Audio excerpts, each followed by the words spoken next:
তো আসসালামু আলাইকুম ফ্রেন্ড, এই ভিডিওটা দেখুন তাহলে বুঝতে পারবেন একটা গরিবের মানুষের কাছে তার নৌকাটা কতটা প্রয়োজন।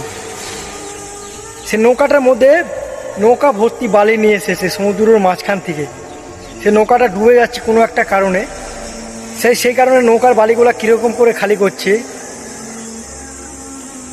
শেষকালে নৌকাটা ডুবেই গেছে ভাই।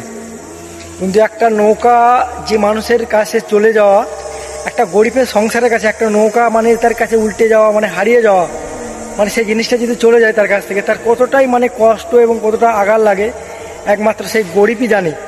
যে নৌকাটার মধ্যে যে ইনকাম করে খায়, হাজারো মানুষের সংসার চলে, হাজারো ফ্যামিলির সংসার দুমুঠো খাবার জুটে, সেই নৌকাটা যদি আজ তাদের কাছ থেকে ছেড়ে এরমভাবে চলে যায়, একমাত্র তারা জানে ভাই যে তাদের বুকে কতটা কষ্ট এবং অভাব।